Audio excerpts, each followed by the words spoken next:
Hey, I'm Michael. I'm going to be reading Judges 4 through 5 for the Firestone Church 365 Days of the Bible. Let's jump in. After Ehud's death, the Israelites again did evil in the Lord's sight, for the Lord turned them over to King Jabin of Hazor, a Canaanite king. The commander of his army was Sisera, who lived in Herdus. Sisera, who had 900 iron chariots, ruthlessly oppressed the Israelites for 20 years. Then the people of Israel cried out to the Lord for help. Deborah, the wife of Lapidoth, was a prophet who was judging Israel at the time. She sat under the palm of Deborah between Raham and Bethel in the hill country of Ephraim, and the Israelites would go up to her for judgment. One day she sent for Barak, son of Abinadab, who lived in Kedesh in the land of Naphtali. She said to him, "This is what the Lord, the God of Israel, commands you. Call out 10,000 warriors from the tribes of Naphtali and of Zebulun at Mount Tabor, and I will call out Sisera, commander of Jabin's army, along with his chariots and warriors, to the Kishon River. There I will give you victory over them." Barak told her, "I will go, but only if you go with me." "Very well," she replied, "I will go with you. But you will receive no honor in this venture, for the Lord's victory over Sisera will be at the hands of a woman." So Deborah went with Barak to Kadesh. At Kadesh, Barak called together the tribes Zebulun and Naphtali, and 10,000 warriors went up with him. Deborah also went up with him. Now Heber the Canaanite, a descendant of Moses' brother-in-law, Hobab, had moved away from the other members of his tribe and pitched his tent by the oak of the Zanim near Kadesh.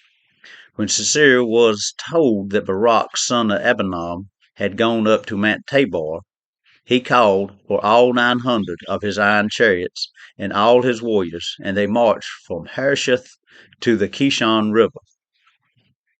Then Deborah said to Barak, "Get ready. This is the day the Lord will give you victory over Sisera, for the Lord is marching ahead of you." So Barak led his 10,000 warriors down the slopes of Mount Tabor into battle. Then Barak attacked. The Lord threw Sisera and all his chariots and warriors into a panic. Sisera leaped down from his chariot and escaped on foot. Then Barak chased the chariots and the enemy army all the way to Harosh, killing all of Sisera's warriors. Not a single one was left alive. Meanwhile, Sisera ran to the tent of Jael, the wife of Heber the Kenite. Because Heber's family was on friendly terms with King Jabin of Hazor, Jael went out to meet Sisera and said to him, "Come into my tent, sir. Come in, don't be afraid." So he went into her tent, and she covered him with a blanket. "Please give me some water," he said. "I'm thirsty." So she gave him some milk from a leather bag and covered him again. "Stand at the door of the tent," he told her. "If anybody comes and asks you if there is anyone here, say no." But when Sisera fell asleep from exhaustion, Jael quietly crept up to him with a hammer and a tent peg in her hand. She drove the tent peg through his temple and into the ground, so he died. When Barak came looking for Sisera, Jael went out to meet him. She said, "Come, and I will show you the man you are looking for." So she followed her.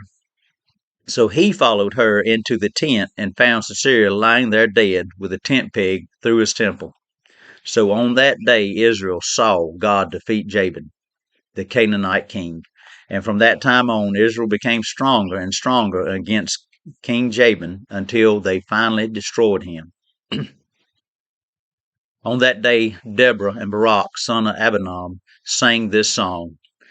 Israel's leaders took charge, and the people gladly followed. Praise the Lord. Listen, you kings, pay attention, you mighty rulers, for I will sing to the Lord. I will make music to the Lord, the God of Israel. Lord, when you set out from Seir and marched across the fields of Edom, the earth trembled, and the cloudy skies poured down rain. The mountains quaked in the presence of the Lord, the God of Mount Sinai, in the presence of the Lord, the God of Israel.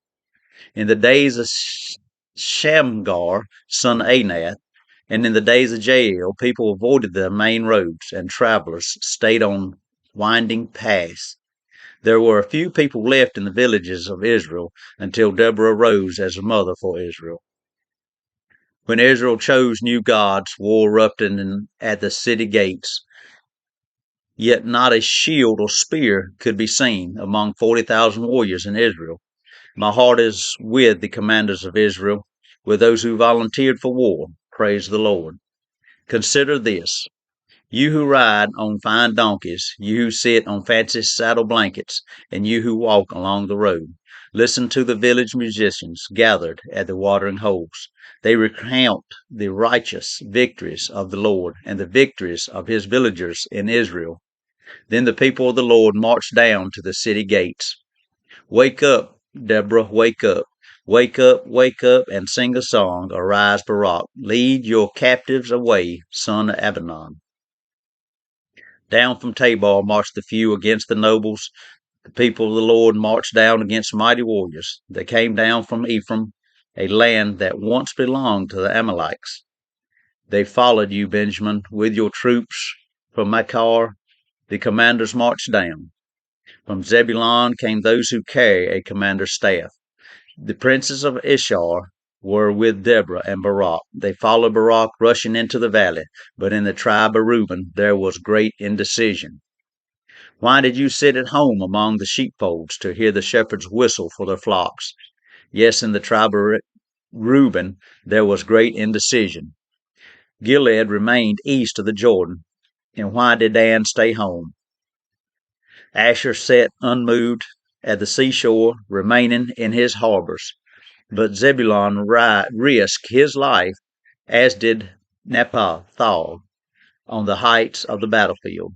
The kings of Canaan came and fought at Taanach near Megiddow's springs, but they carried off no silver treasures. The stars fought from heaven. The stars in their orbits fought against Assyria. The Kishon River swept them away, that ancient torrent. The Kishon. March on with courage, my soul. Then the horses' hoofs hammered the ground, galloping of Sisera's mighty steeds. Let the people of Mesrah be cursed, said the angel of the Lord. Let them be utterly cursed, because they did not come to help the Lord against the mighty warriors. Most blessed among women is Jael, the wife of Heber the Kenite. May she be blessed above all women who live in tents. Sisera asked for water, and she gave him milk. In a bowl fit for nobles, she brought him yogurt. Then with her left hand she reached for a tent peg, and with her right hand for the workman's hammer. She struck Sisera with the hammer, crushing his head. With a shattering blow, she pierced his temples. He sank, he fell, he lay still at her feet, and where he sank, there he died. From the window of Sisera's mother looked out. Through the window she watched for his return, saying, Why is his chariot so long in coming? Why don't we hear the sound of chariot wheels? Her wise women answered, and she repeats these words to herself. They must be dividing the captured plunder, with a woman or two for every man. There will be colorful robes for Sisera and colorful embroidered robes for me. Yes, the plunder will include colorful robes embroidered on both sides. Lord, may all your enemies die like Sisera, but may those who love you rise like the sun in all its power. This has been Judges 4 and 5. I pray y'all have a blessed day.